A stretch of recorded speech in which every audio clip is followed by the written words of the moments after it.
Halo teman-teman, kembali lagi dengan saya Sonia Lautan membahas tugas etiquette and communication skill. Kita akan membahas tentang tutorial pernapasan dan suara dalam teknik penyiaran televisi. Gimana sih cara kita membawakan suatu berita di dalam suatu penyiaran televisi? Gimana cara kita mengolah suara kita, bagaimana kita mengolah pernapasan kita saat kita membacakan berita tersebut. Nah, berikut saya akan memberikan tutorial bagaimana cara mengolah suara dan pernapasan sebelum dan saat kita melakukan penyiaran tersebut. Berikut videonya.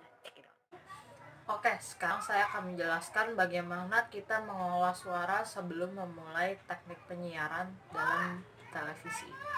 Yang pertama, kita lakukan relaksasi dengan gerakan memutar-mutar kepala. Cara seperti ini. Atau ke arah sebaliknya. Atau kita bisa merenggangkan otot-otot kepala kita sejenak. Jangan tertidur dengan posisi miring, dan kalau bisa jangan miring ke kiri atau ke kanan. Kalau bisa tegak lurus aja, celentang, supaya pernapasan kita lebih lancar dan kita tidak mengalami yang namanya hidung tersumbat. Terus yang ketiga, kita jangan meminum minuman yang beralkohol, dan juga kalau bisa jangan merokok. Lalu yang keempat, jangan sering-sering mengulung permen. Kalau kita makan permen kan biasa kita suka kemut permennya seperti itu kan. Nah, sebaiknya itu dihindari. Terus yang kelima, kalau bisa saat membaca skripnya kita lakukan tarikan nafas berkali-kali sebelum membaca sebuah kalimat itu sendiri, supaya kita jangan salah fokus dan supaya kita jangan kehilangan fokus. Selanjutnya saya akan membahas mengenai teknik cara mengatur pernapasan. Yang pertama, saya akan menjelaskan tentang pernapasan bagian atas atau pernapasan dada, dimana pertama-tama saat kita akan melakukan teknik pernapasan itu kita harus membusungkan dada kita ke depan. Dan kalau bisa tetap rileks. Lalu kita tarik nafas, lalu hembuskan perlahan. Saat kita menarik nafas tadi, otomatis bahu kita akan sedikit naik. Lalu saat kita menghembuskan nafas kita, bahu kita akan turun. Dan di saat itu juga paru-paru kita, saat kita mengisi udara atau menarik nafas, paru-paru kita akan mengembang. Setelah kita menghembuskan nafas atau mengeluarkan nafas, paru-paru kita akan mengempis. Begitu. Terus selanjutnya, kalau kita mengambil nafas secara cepat tapi juga harus teratur secara berulang-ulang, itu akan lebih baik lagi, terutama pada saat kita akan melakukan pembacaan skrip atau berita. Terus kalau bisa saat berbicara kita pikirkan dulu apakah yang mau kita bicarakan itu sesuai dengan konteks berita yang akan kita sampaikan. Ya kayak seperti contohnya kita akan melakukan improvisasi pada skrip berita itu. Kalau bisa dipikirkan baik-baik dulu sebelum kita ucapkan kalimat itu, apakah itu sesuai dengan tema berita yang akan kita bawakan, atau malah itu akan terjadi distract pada berita itu sendiri. Terus kalau bisa jangan boros nafas kayak gitu. Kita terlalu banyak membuang nafas kita sehingga saat kita berbicara suara kita tidak terdengar dengan jelas karena terhalang oleh udara yang keluar dari mulut kita gitu. Kita akan melakukan latihan dalam posisi tegak, yaitu pertama kita akan letakkan kedua tangan kita di kedua pinggul kita seperti ini. Lalu kalau bisa dada kita jangan kayak merasa terbebani, relax aja.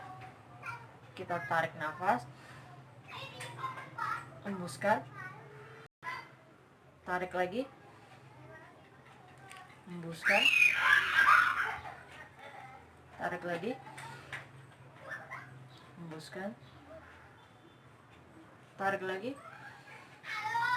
hembuskan. Kalau bisa kepala bagian belakang jangan sampai terlalu menekuk gitu ya, supaya terkesannya saat kita narik, rahang kita naik, kepala kita menolak, udaranya naik masuk ke dalam paru-paru kita, supaya kita hembuskannya juga jangan gitu, seperti itu. Jadi kita menghembuskannya secara dengan mudah. Nah, seperti itu. Dan kalau bisa tangan jangan sampai membebani tubuh kita sendiri, seperti itu. Oh ya, tambahan untuk posisi tegak ini kalau bisa dilakukan pernapasan sebanyak 4 kali.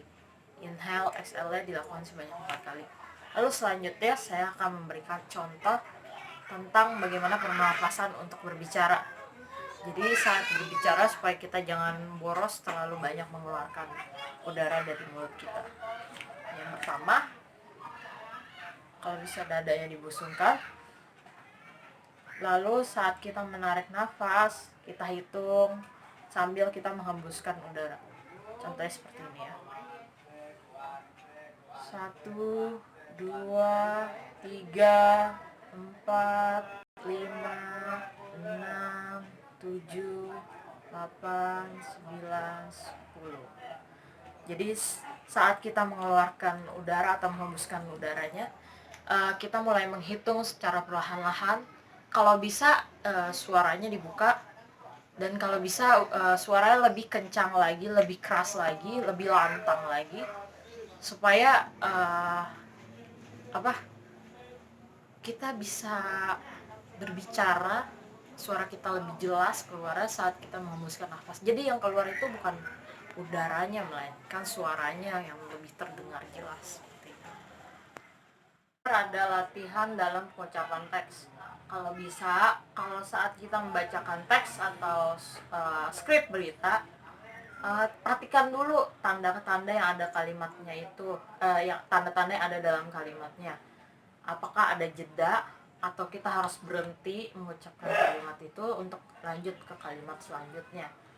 Lalu kita bisa pelajari skripnya terlebih dahulu sebelum kita ucapkan di televisi atau saat disiarkan supaya kita jangan sampai salah teks. Kan biasa ada presenter atau host yang salah membacakan teks dalam berita tersebut, padahal narasinya itu udah ada di depan dan bisa dibaca dengan mudah. Nah, untuk menghindari hal-hal seperti itu, sebaiknya kita pelajari teks, terus kalau bisa kita pahami teksnya itu beritanya apa sih. Oh, beritanya tentang kebakaran, berarti kalau kebakaran cara kita baca ini itu seperti apa, terus kita harus bacanya gimana, kita harus pelan atau kita harus baca dengan cepat, seperti itu. Kalau misalnya kita jadi presenter bola atau presenter olahraga, kan kita nggak mungkin ngomongnya pelan-pelan, kan pasti kita harus ngomongnya harus cepat, semangat, dan energik, seperti itu. Ya, demikian tutorial tentang suara dan pernapasan. Mohon maaf apabila ada salah-salah kata dan perbuatan. Saya Sonia Lautan dari Universitas Bunda Mulia. Demikian tugas etiket and communication skill yang saya lakukan. Terima kasih.